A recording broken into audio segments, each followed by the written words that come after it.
This video is about section 4.4. One final thing in it.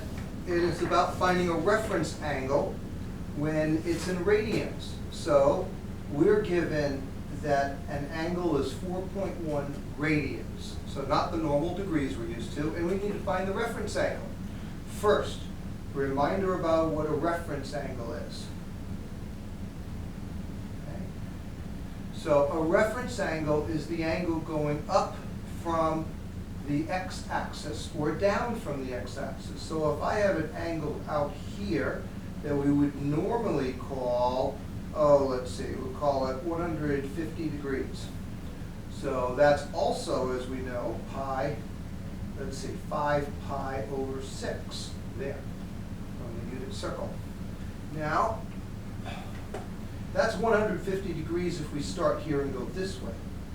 The reference angle, however, is the angle going up from the x-axis closest to the terminal side of the angle. So that means the reference angle for this, the reference angle would be 30 degrees, because going from 180 to 150 is a difference of 30 degrees. If it was down here at 210 degrees, that would also be a reference angle of 30 degrees. Whichever way it goes, it's still a 30-degree reference angle. This one, though, is not in degrees. It's easy for degrees to find where we're at. It is easy also with 4.1, but we're going to have to figure that out about where it is. So let's do another circle. A little larger this time. Right? Didn't plan on that, but it works.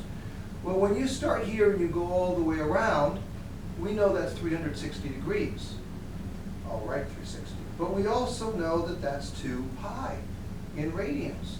Well, we've gotten so used to using pi almost like a variable that we sometimes forget that it's 3.1415 and a whole bunch of other numbers after that. If we were to estimate the actual decimal number here, it would be 6.28, going out to 2 decimal places. So 1 time around the unit circle is 6.28. That means that halfway around is 3.14. Well, that's about 3, and this is a little more than 6. So that means that if we were to find where 1, 2, 3, 4, 5, 6 are, if 3 is about here, I would guess. That's about 3. Just estimating, because it's got to be a little bit less than 3.14. That means I should split these up into 2. So let's say maybe that's about where 1 is, and this is about where 2 is, and then that's 3. I'm going to say 4 is about here, 5 is about here, 6 is about here. I think 4 should be a little further along, maybe. I'm not sure, but you can tell. 1, 2, 3, 4, 5, 6, and then 6.28 gets you to the end. That means that 4.1 is somewhere just past about here. So somewhere maybe right about there is 4.1. The reference angle is from 180 down to the line. The reference angle for radians is from the point 3.14 to the point 4.1. So we find the difference between 4.1 and 3.14. Okay, so 4 from 0, blah, blah, blah, it's 0.96. And I put the placeholder 0 in it.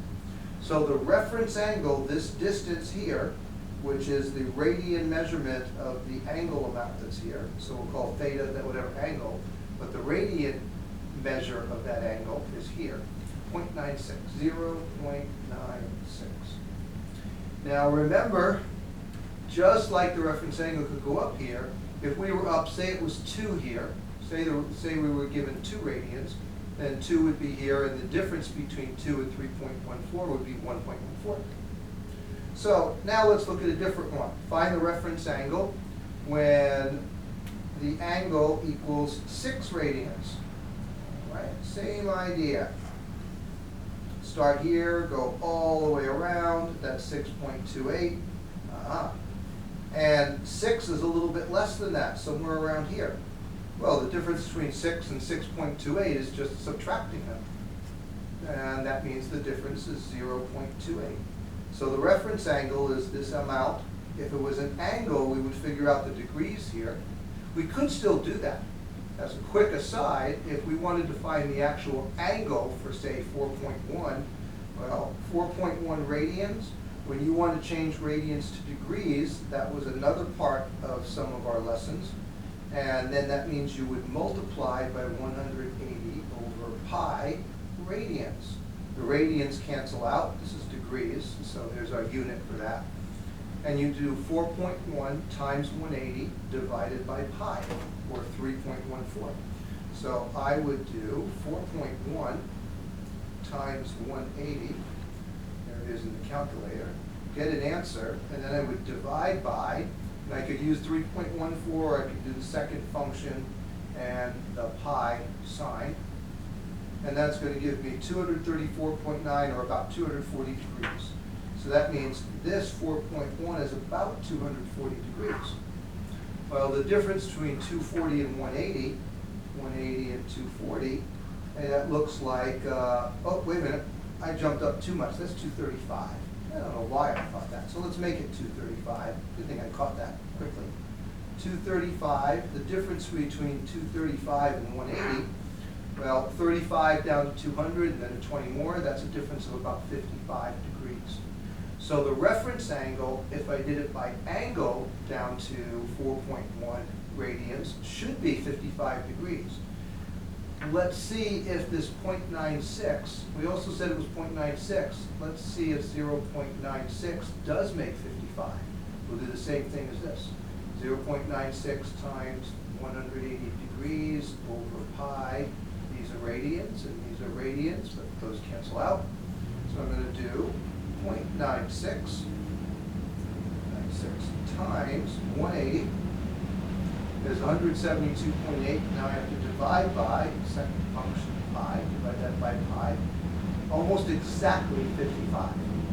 So that is indeed equal to 55 degrees. Right now I'm not planning to do that on my next test, but it is interesting to see that the radians and the degree measurement really do actually match each other. Really cool that they do, and this formula is something that you must be able to do. If you wanted to change from degree to radians, you just simply switch that so that the degree would cancel out and the radians would stay on top. So here's your answer for the first one. Here's your answer for the second one. And now you know how to find the reference angle when you're given an angle in radian measurement.